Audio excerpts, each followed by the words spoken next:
Welcome into the Kevin and Jason show.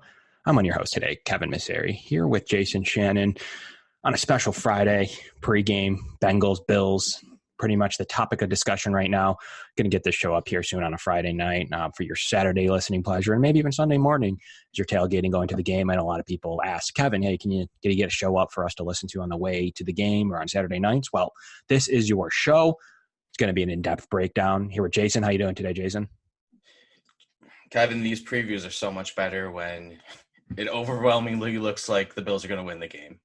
It really does. I mean, it does on paper, and it was that way last week. You didn't quite know what you had from the Giants yet. Those suspicions were true. I mean, you can look at even more like it. It does, and you can even get into trap games, or you can get into what looks good, what doesn't. But between the Bengals in the first place and then their, I guess, rash of injuries, they're in deep trouble. They obviously have some offensive talent, and we'll start there. Their defense is not very good right now, especially. But on their offensive side of the ball, I mean, obviously, they have Tyler Boyd, who's been pretty good. AJ Green's out. Joe Mixon's good in stretches. Giovanni Bernard, they just paid a lot of money to his RB2. Dalton can get it done. He's 4-1 in playing against the Bills. They have some usable tight ends in, Uzuma and Eifert, and I guess they spent a second-round pick on Drew Sample. But that offensive line, Jason, I mean, it's a travesty. So, you have Cordy Glenn, Michael Jordan, the football player, Trey Hopkins, John Miller, ex-Bills John Miller, and Bobby Hart is their starting line, I guess, normally. They're going to be missing the left side in Cordy Glenn and Michael Jordan for this one. So they're going to be playing Andre, first, pick in 09, first round pick in 09. Andre Smith there is going to play left tackle, and they're going to stick Billy Price in a left guard. Or will they move Miller over? I don't know. I think Billy actually might go play right guard for his first start ever. So they have some mix and matching going on the offensive line. That's not to mention that the situation behind them now is, Keaton Sutherland and John Jerry looks like to be the only active, so much that you're going to activate Michael Jordan probably when he shouldn't be activated on a normal situation. So that's the situation on the Bengals offensive side of the ball. John Ross is kind of coming into his own if he can stay healthy. It's taken him plenty of years to do so. So if he can keep it going, I mean, we'll see how he looks when AJ Green comes back in a week or two. But Jason, I mean, I don't see a third receiver on this team. I don't know if they're playing Auden Tate or their returner Alex Erickson or Damian Willis, but kind of what's your opinion of this Bengals offense? Yeah, so I actually think that the weapons are pretty good considering everything and considering what we've played the last couple of weeks, and especially for a team that's missing AJ Green still. Andy Dalton's going to give you some big games, and he played pretty well against Seattle in the first game in a loss that looked like an impressive loss, and then really didn't when they got slaughtered by San Francisco, even though that was more the defense's fault. Joe Mixon is a quality starting running back. I think Giovanni Bernard's probably one of the best 32 running backs in the league, and probably slightly overqualified to play the RB2 position. And then you have the receivers who are really playing well without AJ Green. You have Tyler Boyd, who I believe is leading the league in receptions, and then John Ross, who was leading the league in receiving yards before yesterday on the Thursday night game when DJ Chark passed them. The tight ends have played okay so far. Uzoma's playing about as well as you would think he would. He's been hyped up for a while, and Tyler Eifert, until he gets hurt again, is a quality tight end. And they really hyped up Damian Willis as an undrafted free agent, who was going to immediately go and start for that team. Actually, a guy who was so anonymous that he was on Last Chance U on the first season and still wasn't featured on it. And he's basically the first guy from that team to actually make it in the league. But he immediately went into a starting role for AJ Green, but so far hasn't done much. I want to say he has like 5 catches so far this season, but has the talent. Go into the offensive line. I mean, this is basically a bad offensive line that got injured. I mean, it wasn't going to be very good this year. I mean, other than Cordy Glenn, I mean, I wouldn't say anybody between Jordan Hopkins, certainly not John Miller or Bobby Hart, we're going to be considered above average at their positions right now. Billy Price got a first-round pick spent on him. He couldn't win the center job. It looks like he's going to get bounced to guard based on necessity. John Jerry is John Jerry. He was bad 5 years ago. So, but you consider that Jonah Williams, their first round pick this year, out for the season. Man, it just seems like that's just a whole lot to overcome. And you can remember some old Bills teams where the offensive line would get decimated, and it was like, well, it really doesn't matter what kind of optimism we had as far as the guys surrounding them. You can't be that bad and really succeed. And Andy Dalton can make some big plays, and I do think maybe there's a big player too there. And I think Boyd and Ross are the kind of guys that are able to do it. But still, to sustain an entire game, I think our offense would have to be incredibly inept to not be able to keep pace with them at this point, just based on the deficiency of the line. And I think that this defensive line has played very well so far, the Bills' defensive line, and I think that it's going to be an opportunity for them to show out and guys like Ed Oliver to really look like game breakers at this point. So, I think the matchups are there. I think there's still things to worry about, but as a cohesive unit, like I don't see them scoring 31 points, Yeah, I can't see it. I mean, they're going to have to. I see 17 on two big plays. Yeah, I can see that. I can also see them needing to play defensive battle from a team that's also lacking a ton of depth. If we turn to the Cincinnati side of the ball on defense now, you're missing, just from their injury report alone, I mean, you're going to miss really their entire backup defensive line, which is kind of bizarre, but you're missing Kerry Wynn to a concussion, a BW Webb, their nickel cornerback, to a forearm. You're going to be missing Ryan Glasgow to a thigh, Carl Lawson, who is doubtful, didn't practice all week, but is doubtful, game time decision with a hamstring. So that's pretty much, that's active depth too. That isn't just kind of their fodder. This isn't training camp. That's their active depth that they'll play on game day. So missing, 4 key members to a rotation of, you're activating 20 guys on defense, call it 21 guys on defense. And 4 of them right there are just kind of out of the fold. Your defensive line is extremely thin. You got your starters in Dunlap, Billings, Atkins, and third round pick Sam Hubbard from last year. Behind that, there's nothing. Especially with those injuries I mentioned, they're going to return to, Renell Wren, and Andrew Brown's going to be his first game active, as well as Josh Tupu, or Tupo. Could go either way there. But so that's their backup defensive line. So late in the game, we'll see, if they're able to get after it, if those starters are playing big minutes. Their linebacking core is not very good in the first place, but you have Nick Vigil, Preston, old Bill Preston. They love old Bills players, by the way, more than we love ex-Bengals, except Tyler Croft. But Nick Vigil, Preston Brown, and Jordan Evans, Jermaine Pratt's behind them, and Leroy Reynolds, that rounds out their entire linebacking core. So then you're missing BW Webb. So now you're going to go a secondary that's already pretty average, and Dre Kirkpatrick, Sean Williams, Jesse Bates, and William Jackson. Behind that, there's nothing. So they're going to struggle in nickel situations, spreading them out. You can kind of see where this is going with bad linebackers. And no defensive backfield depth. Some of the starters are okay. I mean, I know people are high on Jesse Bates. William Jackson's been good in stretches. Kirkpatrick's had his moments. Sean Williams is kind of an average level strong safety. But, I mean, behind that, you have Tony McRae, not a McRae the Bills have had, Brandon Wilson, and Darius Phillips, who, kind of playing them, then backup strong safety Clayton Fijeldum. Is that what we decided? Yeah, I'm going with Fijeldum. Okay. You should probably know this is his 4th year in the league. But yeah, we still don't have a ruling on Fijeldum, but that's what I'm going with. Yeah. So, and their special teams is always, I don't know how it's doing this year, but it's always considered decent. Under special teams coordinator Darren Simmons, Kevin Huber's, been doing this a long time. Randy Bullock, feel like he's been doing it a long time too.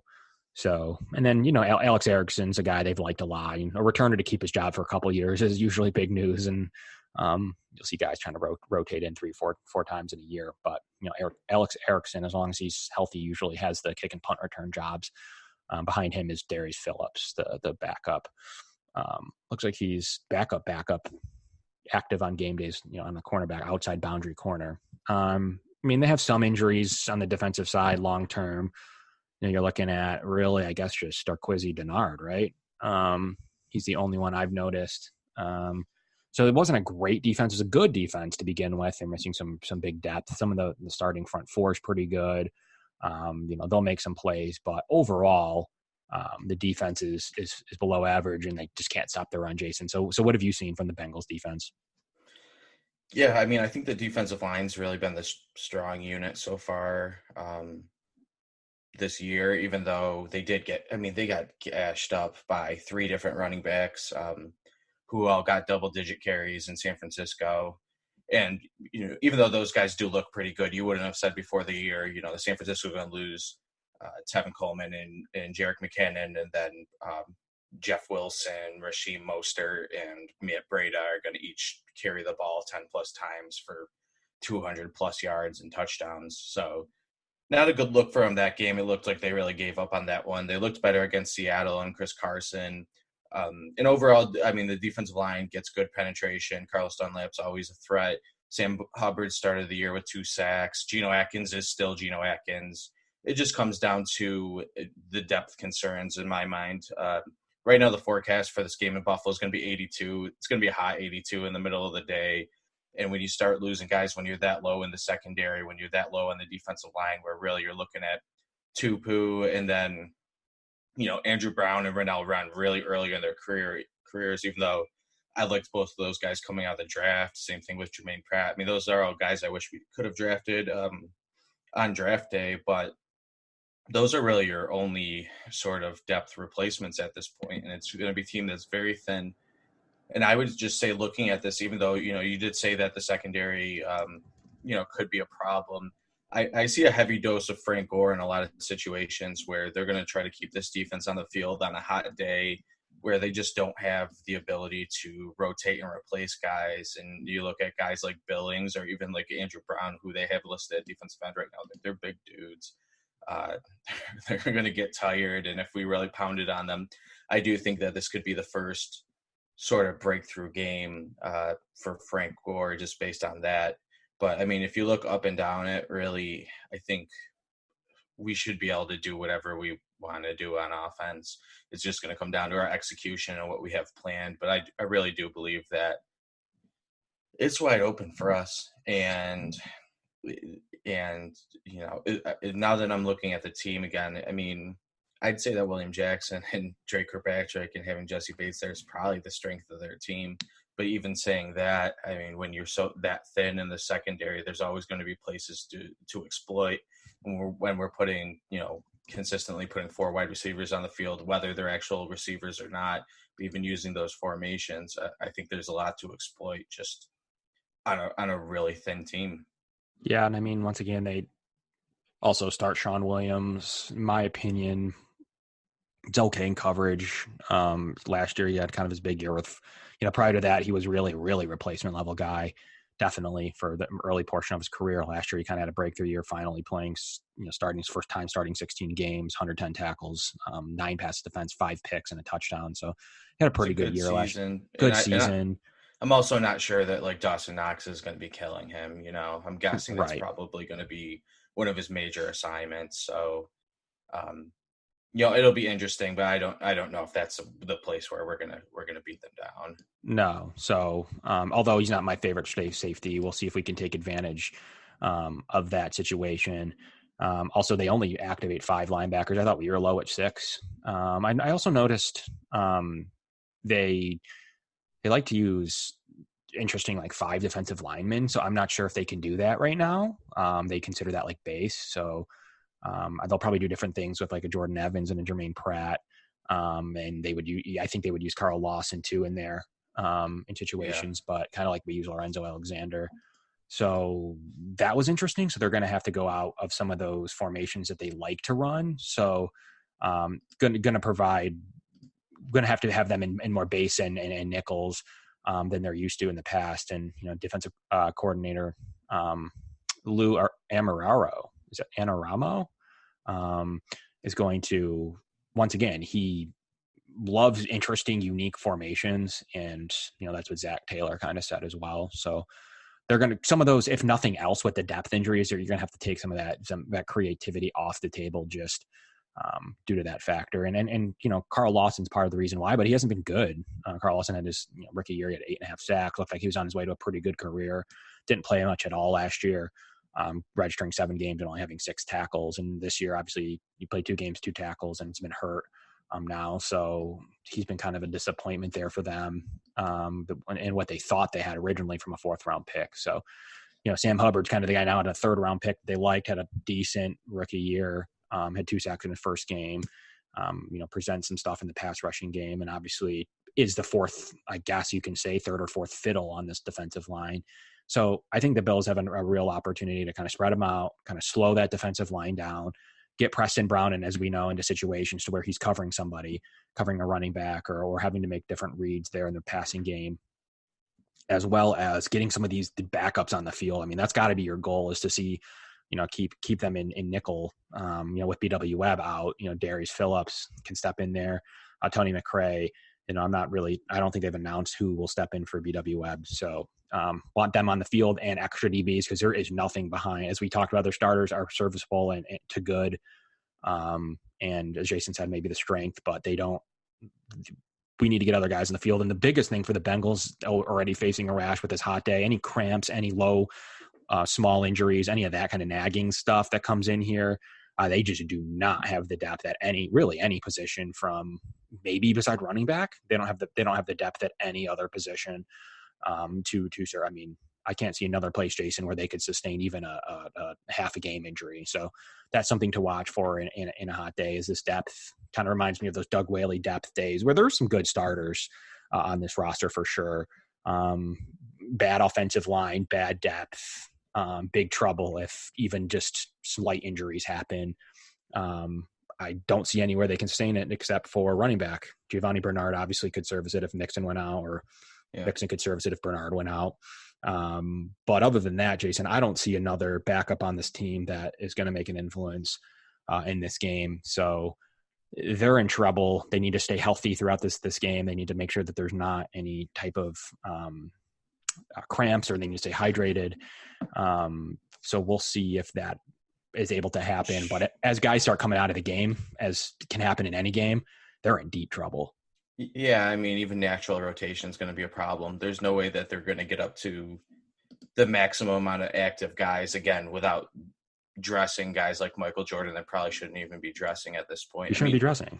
It really is reminiscent of some former Bills teams, where if I look at, honestly, the 11 on defense, that could be, the guys that start, I could see that team going to the playoffs with the right stuff on offense and depth and whatever. The linebacker position is a little weak, but I'd say on those 11, the secondary and the defensive line, I would say are somewhere in, the AFC playoff mix. The 6 guys who aren't the offensive line, the playmaking positions, I think that's a winning set of guys, especially when you move AJ Green back in. But bad offensive line and a lack of depth are things that even hurt this Bills team last year, really kind of sank it, besides, starting the season with Nate Peterman and not having a quarterback until, week 10. But these are really common problems for former Bills teams. And what the Bills did this year is spend all its money on a handful of offensive linemen. And they've consistently, over the last 2 or 3 years, went and found guys at, depth signings at linebacker, at safety, not totally relying on, mixing in rookies when you can, but not totally relying on every single backup being a drafted player or an undrafted player. And I think that's really been a strength for the Bills, and is one that the Bills really haven't even had to use that much this year, because they really haven't gone that far on their bench other than their defensive line rotation. The starters are really playing with the starters. The receivers have a pretty healthy rotation at this point. But other than that, they're probably moving around their players less than most teams. I would guess on a hot day, like Sunday's going to be, you could see a little more of that for the Bills. And they may even try to exploit that a little more when the Bengals are sucking wind. So right. I do think that these problems that are going to plague this Bengals team. And again, Andy Dalton, I think he's a quarterback that could go to the playoffs, but he's not going to be a guy that takes you to the playoffs. But these are really just really recognizable problems for this Bengals team, which is just lack of offensive line and really a lack of depth past your top, 20 players or so. And of course, the other Bills' problem of the past few years was injuries, and they really got hit with them, losing their best receiver, all of the depth on their defense, the offensive lineman they just drafted, the offensive lineman that they traded a first round pick for a year ago or 2 years ago, a year ago. Yeah, Corey Glenn. Um, it's a hard way to win like that, and we kind of know that from Right. experience. And I think those things are gonna show up on Sunday. Like, don't you think? Yeah, so if you look at it, and I'm not just saying that because I cover the Bills or I follow them in depthly. I think the Bills are the best 5 offensive linemen in this game. I don't think there's one Bengals offensive lineman that would start on this team. I don't know. I don't think No, so, yeah, Jason. I don't think so. I think you would take a flyer on Billy Price because he's just young, but that's it. yeah. I'd put Bobby Hart on my team as a fourth tackle, or I'd rather have him on my team than Ryan Bates, I guess. He's not hasn't been a very good NFL starter.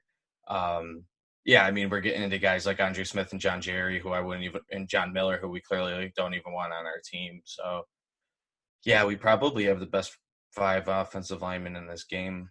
Again, I mean, if the Bengals are going to get anywhere in this game, it's going to be, I mean, just overall, it's going to be an abnormal pass rush, and it's going to be really hitting big plays to the receivers, to Tyler Boyd and John Ross, and like the Bills having like a Justin Rogers level game of coverage. Like, Right. that's Which what it would take to win this game.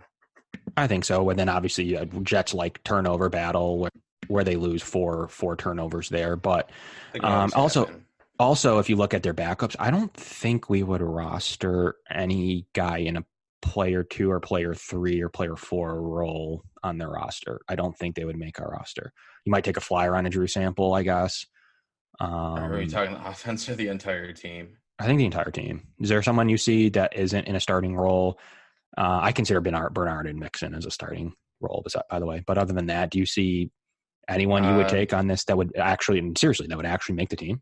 I mean, we're just talking flyers. Like Jermaine Pratt would probably be in the same situation that Voshon Joseph was in. Probably. I liked Rennell Wren, but I don't like. We're probably just not drafting him. But like, I'd probably rather have him on the team as than Jordan Phillips, or like Right. a seventh linebacker or whatever. Nobody in the secondary for sure. Even their flyers like Damian Willis or Auden Tate, like I'd probably rather have Robert Foster and Isaiah Yep. McKenzie than those guys. So um, I might want to just have Ryan Finley. Like, I don't know who I'm cutting for him, but like I wouldn't want him as my second quarterback, but I might want him as my third to like develop because he looked pretty good in the preseason. But again, like we're really stretching. Um, I'm not. Wasn't a Drew Sample fan. I'm not positive that he's better than either of the guys we drafted, honestly, with Sweeney overproducing, and I definitely had Knox as a better prospect than Sample. Right. I just think it's an interesting discussion. That's, I guess, all I was trying to get at is like the depth of it. Obviously, there is probably a No, guy or two. it's definitely proof of that we built a team of depth, and that part of it is that we have veterans, and we've I started think to we're let it better on later picks. I think we're better from 20 to 50 everywhere across the board. Player 20 to player 50. Just about. Everywhere across the board. Obviously, it's just what, like I said, it's just not to like trying to compare the teams. Like they're just reminiscent of a Doug Whaley built team that faced some injuries. I wouldn't be shocked to see them move AJ Green. I wouldn't, honestly. It depends what happens here in the next couple of weeks for them. But when he's healthy and he maybe plays a game or two, I don't think they hold them in a if they are still having a down season. I don't see them hanging on to him, Jason. Is there any reason? A lot of Bills fans were saying, like, let's beat them so that, maybe they would at some point being 0-3 and being down in the AFC by a lot. Obviously, kind of preface it, AJ Green's in his final year of his deal. Would only, depending on what week he's traded in, would only require roughly, depending on the week, $8 million to pay him on a one-time thing. So would you give him a shot at the end, or do you think the Bengals will just eat him and then let him go to free agency? Oh, I don't know. I mean, a trade could happen. It depends on his level of unrest there and what the level of them thinking that they're going to resign him. With those, I mean, he's always injured. I mean, he's always had little injuries. that have affected his career. Obviously, the Ross and Boyd emergences definitely make a difference in that. Yep. I hope we don't beat him so bad because they trade him right after the game, because you know where he's going. Yeah, I He's know. going to New England, and Yep. who are we playing next week? Yep.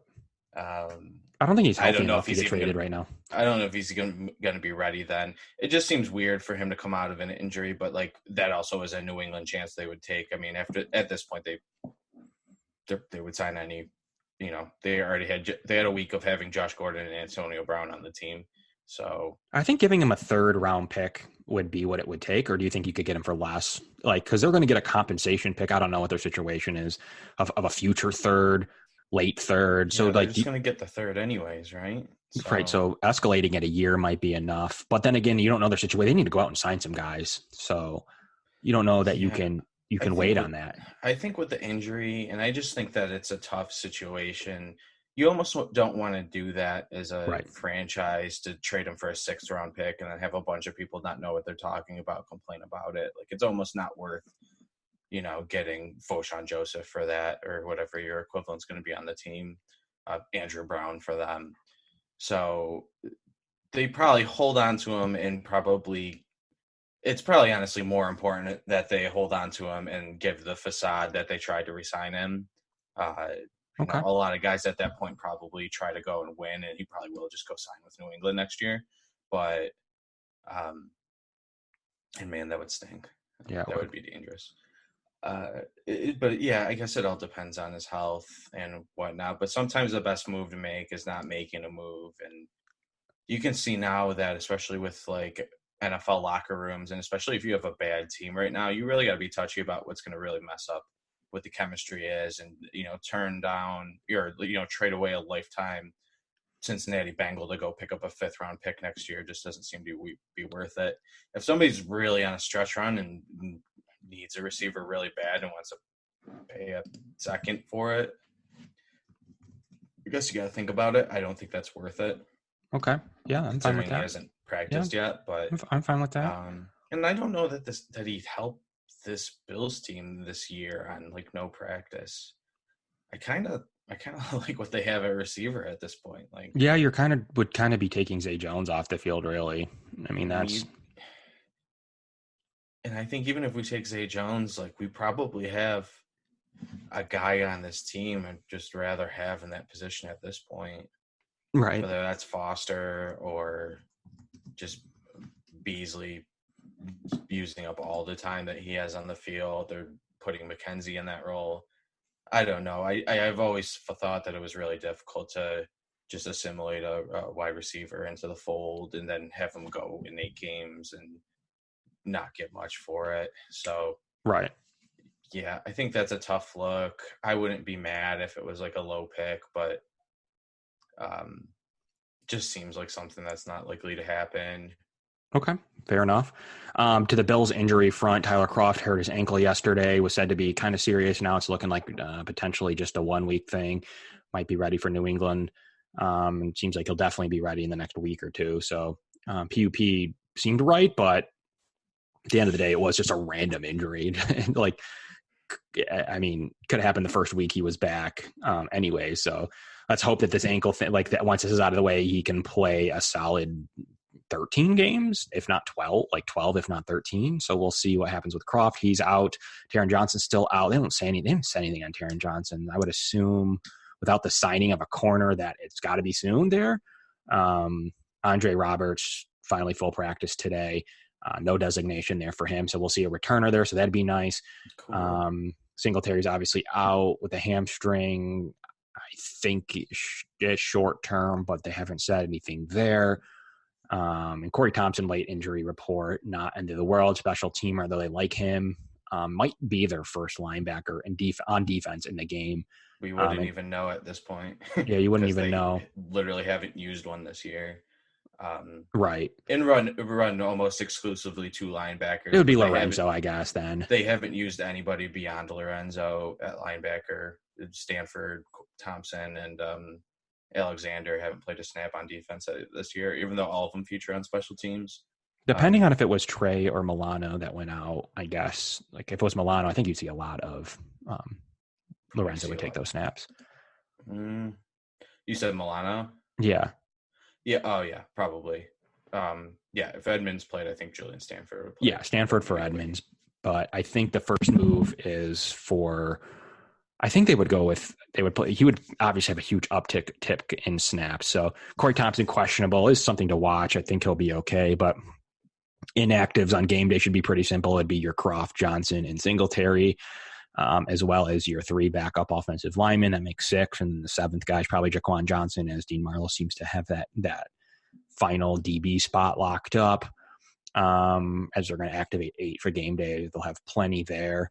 At least on a 1-game notice, 4 safeties, 4 corners. You're in good shape there, even to face an injury or 2. Though, luckily, I don't think you need to inactivate a receiver, Jason, so you can keep Foster and Isaiah McKenzie because Roberts is back due to the Singletary injury. Doesn't look like they're going to Yay. backfill with a running back. I know that you were doubting it, but I knew there was no way they were bringing up or signing a running back this week. And McDermott did in the press conference today. Said, "Oh yeah, we feel good about our backs. Gore, Yeldon, and DeMarco." Oh, God. I mean, they're one injury just away. without even hesitation. If Gore or Yeldon go down, I mean, I guess Gore could take a load, but if Gore goes down, Yeldon can't play every snap. They absolutely think that DeMarco can play running back for a game. I guess so. And I think the bigger note than that would be that they think Singletary's back relatively soon because they're just like they just won't they just won't expose him to waivers. Like they have no interest in exposing Bates or Connor McDermott or I guess or Jaquan Johnson or it would be. I mean, really, we're talking about those offensive linemen. I think so. Those have to be the first cuts. Right. McDermott. So they really don't want to expose Bates. McDermott to waivers. They have no interest in that. Ryan Bates too. To me, it would be like, well, let's even sign up. I don't love him, and from what I've researched already, Byron Marshall. But let's call him up, swap him with McDermott. Like we're really worried McDermott would get claimed, I guess, with the state of offensive lines, right? I think that's the whole theory on. I think the theory on rostering 10 is that they wouldn't clear waivers. That's the theory. Probably, even though I'm just utterly not worried about anybody claiming McDermott, but whatever. I like Butker and I like Bates. I wouldn't cut either of them. I don't think. I think they both have enough potential and position versatility. Claimed. Right, they might.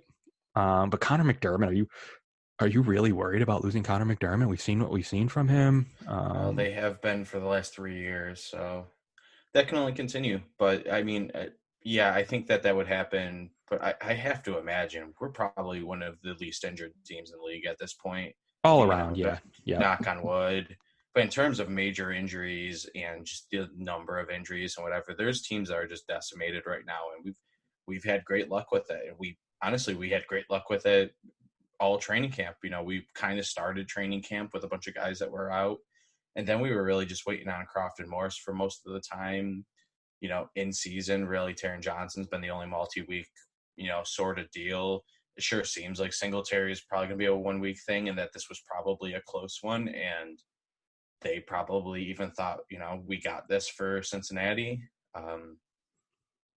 We're not going to rush Singletary as a rookie running back, but it didn't seem like this is going to be a long-term thing, and he might be back for New England. I think that they wouldn't have any problem making that move if there were more injuries, but if we're literally going to carry 2 or 3 into every game, why risk anybody? I am surprised just with the lack of roster movement, period, like that they haven't been turning in McDermott's for other guys that get cut, like injuries or no injuries. And they really only been playing with like one practice spot, like the Curtis Akins signing and on and off Nate Becker. That's it. They're there too. Yeah, no, I really thought they'd be more active in that way, and because they have in other years, but I do think it's a really strong indication that they like this roster and they found a 53 that they really like.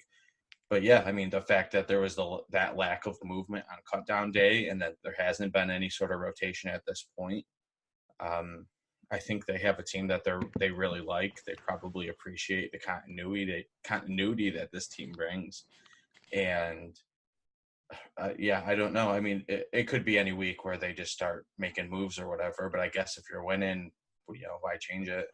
Yeah, I figured Davis Webb would be on and off the roster. He a guy I guess they do like as their third quarterback, but you also can't say you have depth and then cut 4 players. Like that's not depth. If you think that there's 4 better players out there on the free agent wire, you didn't make trade. You didn't trade for AJ Green or something.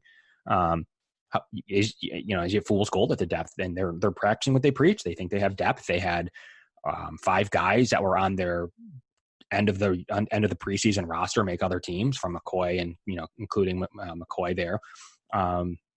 And then the 3 claims that they had, and trading a couple of offensive linemen too. So you mean 5 or 6 guys. Bodine didn't end up making a team, so I won't consider him. But was traded for. We got a pick for him. So technically, you could count him as 6. So you had 6 players from the roster, and they're confident that some of these backups from Jaquan Johnson and Dean Marlowe to the 3 offensive linemen would absolutely get claimed. Or you don't need to have 3 inactive linemen, Jason. So I think that that shows me they firmly believe one of those 3 or all 3 you can't have on the practice squad, because you can't risk bringing up Byron Marshall for a game because, quite frankly, one of those 3 would get claimed in waivers. Otherwise, I think you why would it hurt to have an extra running back for a game, other than to lose a offensive lineman to waivers? So they really do feel that way, or I think you make that move unless they figured it out and they literally don't think that he would make the active roster.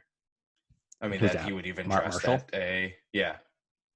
I mean, I think they did the math and they said, why even bother with this if our plan is to play? No, you wouldn't call him up without that. And usually, fairness to we still don't know because this is Friday night recording, and usually outside of known bad injuries or something happens, you need them. Like you don't know yet for 100,000% that they're not going to call someone up because usually does happen on Saturdays. Practice squad guys do travel. Right. You can make roster moves up to 4 p.m. on Saturday, and with it being a home game, makes it even easier. You don't have to add in any of the travel or any of that. So they could review some things and be like, you know what, we are going to call Byron Marshall. I wouldn't be shocked just because McDermott said they like DeMarco at running back. Doesn't mean that it does mean that they're not going to go outside of the roster. Sure. Even like a Marcus Murphy. But I think it doesn't rule out anyone. Most notably, obviously, we're probably only talking about Byron Marshall here because the lack of running back depth. I mean, they've already gotten through the Taron Johnson injury. You're not going to mess with tight end. So really the only move would be if they want that extra safety valve in Byron Marshall and want to expose McDermott to waivers. And doing it on a Saturday, cutting him on a Saturday when teams are preparing for games, maybe they're not after Connor McDermott on going into game day, Jason. So that's definitely a strategic move. Yeah, and in that sense, there's really no reason to make that decision other than Saturday. Right. So there's no use to put them in waivers before then when teams might have a second to think about it. There's half the teams are traveling. They're not going to be like, oh, I need Connor McDermott today, claim him on Monday morning. It's going to be a situation. Yeah. I mean, realistically. Bengals might. Luckily, you couldn't. After 4 p.m., you can't roster a player, but wouldn't be official till Monday. Would be the waiver day you could claim that player. But yeah, they might. New England's always gritty, especially losing a tackle. So they could be gritty. They drafted him in the first place. So there is. You're right. I mean, there is some exposure there, and there's definitely it's not free. You can't just make those moves without repercussions. So, lastly here, Jason, where do you think the Bills win? Like, give me how do they win this game? We know how good the defense is. They've only allowed 22 points if you don't include the Jets offensive points that they scored off our offense. Is it 22 points? Had good pass rush, good pressure, good secondary play. Hit a little bit on running back, but they've also played 2 good ones. Now you're having an offensive line who can't run block. Jason, where do they win this game on Sunday? Give us some notes or nuggets. Yeah, I mean, I think that, I had mentioned it earlier, but I think this is the first game where the Bills are really going to wear the other team down. And it's too bad that they're not going to be able to do it with Singletary, but I think that the Gore and Yeldon combo is going to get a lot of work. And I think it's going to be a hot day, and it's going to be a very thin Bengals team. And I'm not saying that we're going to run the ball 45 times, but I do think that there's going to be a heavy dose of that. They're going to be able to move the chains doing that with long drives. And then I think you're going to get inside the 30, and you're going to be able to make a couple big plays in the passing game. I'm not expecting 350 yards out of Josh Allen, but I think you get a couple big completions to, John Brown and Cole Beasley, who've been getting open all season, and then Josh Allen goes and runs one in from the 8. Like, that's, you beat down tired teams like that, and I think that they're going to be able to use it more with the running game and the more consistent running game, not the 10-plus yard gains from Devin Singletary. It's going to be more consistent, and I just think first downs and moving the sticks are going to be huge. And then on defense, if they don't allow big plays, then Cincinnati has zero chance, because I don't think they're going to be able to sustain much. And I would say in general, even if they get those, the Bills are going to win on a pass rush in this game, and it's going to be with those rotating 4 defensive ends that have all been very effective so far, and seeing real emergence out of Ed Oliver and him beat up some guards who really aren't ready for this moment. So I think overall, I think it's just going to be consistent first down offense, and I think the pass rush on the defense is going to be too much for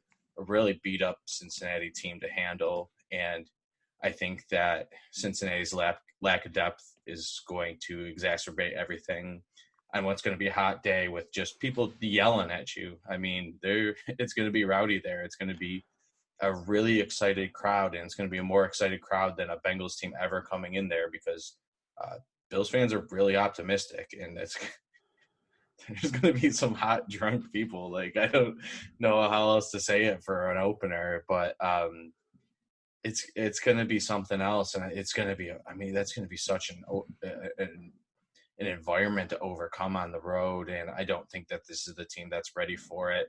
I think they probably gave one of their better efforts of the season against Seattle and almost winning that game, but that team wilted against San Francisco and against a run that just beat them down with not a whole ton of talent as far as that goes offensively. And I think the Bills are going to be able to do that with a home crowd and better personnel. So, I mean, I could just say everything, but I do think that it's going to be a battle of attrition that Cincinnati just can't hang with these Bills right now. Yeah, I think that's right, and especially at home, I think in this big crowd.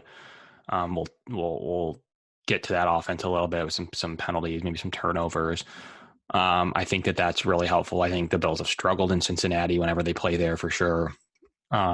Sometimes these games are middle to late year on when the Bills have bad teams, or the Bengals are kind of in the opposite role where they're competing for the playoffs. I think this year the Bills can do a couple of things. They can push the Bengals so far out that they're out of contention already, and the Bills would have a 3-game lead plus the tiebreaker on them. And really, really shrinking the field of potential playoff teams, which I already have for 6 playoff spots, pretty much at 8, Jason. So already I'm like half the AFC just isn't very good. Right there, you can, pretty much shrink the Bengals, at least competing with the Bills in terms of them out of it. So I think that's big. I think the Bills take this one. I think this is going to be a pretty, it kind of reminds me of when we played the Broncos. Was that a home opener with Trevor Siemian? I think, was that the first was that a game that they were coming in like 3-0 or 3-1, 2-0 maybe? Yeah, I remember the Trevor Siemian game. I don't think it was a home opener. I think it was like a 4th game, and I felt really confident about it.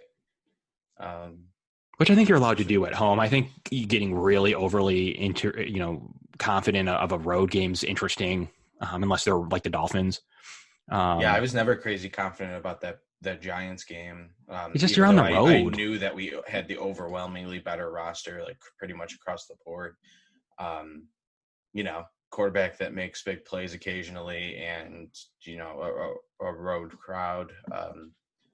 There's a lot of variables there. Here, the Bengals would have to put out something special for them to win this game.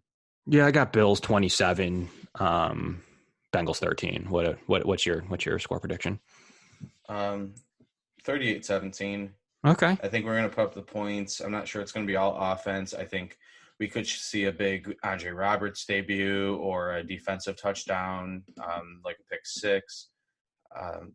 I think my prediction is that we will see a fair game, like a 21-14 game in the first half or so, and the Bills really pull away with some just taking advantage of a couple of give up plays, just the heat and the depth and all that.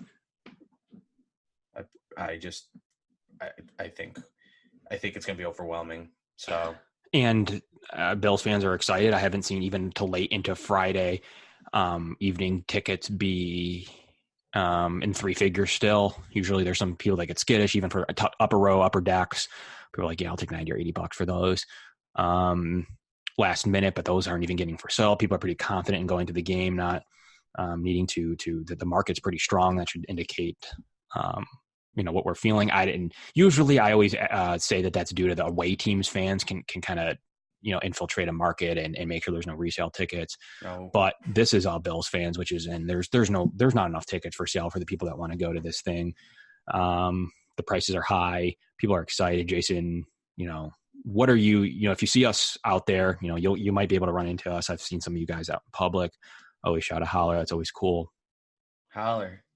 Jason, is there anything you're looking forward to the most being at the game? And what do you wrap us up with what you're looking for just in general at the game on Sunday? I mean, we just want to have fun and have a good atmosphere and just remind the Bills players of what great fans we are and what a blessing it is to play in New Era Stadium, formerly the Ralph, and just how great it can be when this team is good. And I think they got a taste of it 2 years ago and occasionally last year when there was a lot of Josh Allen optimism. But I think that there's something special here, and this defense or this season feels a little different, and people in the Bills have to show the fans too why we should be optimistic. And I just think it's going to be a fun time. I would love to see some big plays. I had talked about that. I wasn't really expecting Josh Allen to bomb it all across the field, but that would be awesome. Defense making big plays and just feeling like, it's always good to have a home opener where the fans really feel like they've made a part of this team. Yep. And defense is fun at home. Defense is so much fun at home, especially when you have a defense that's a lot better than their offense. Yeah, defense is fun on the road. It is what it is on the road, but defense is fun at home. Offense is fun on the road. Obviously, offense is fun here, but when you're at the game, you don't care if you get a big Andre Roberts game. You don't care if you get weird Patrick DeMarco touchdown or something, or Josh Allen scramble touchdown. But defense is fun, just those turnovers, those big sacks, those 3-and-outs, those punts. Those keep, that keeps, your fans really in this thing. So that's why the Bills went 6-2 the year they made the playoffs. If they do something similar this year, which possible, it could mean another season of the playoffs. They do pretty well at home. Sean McDermott does. I've always enjoyed his home game plans and his ability to coach in front of the fans.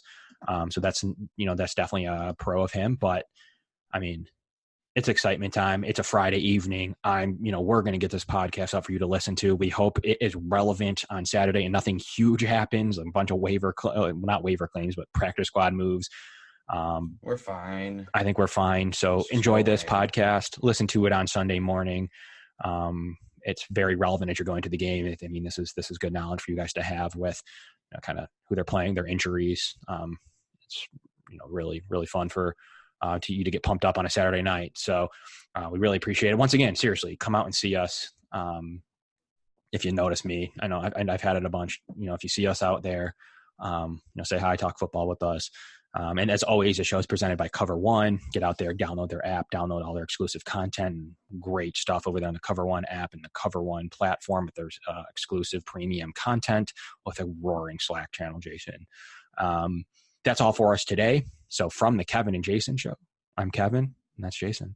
Thanks, guys.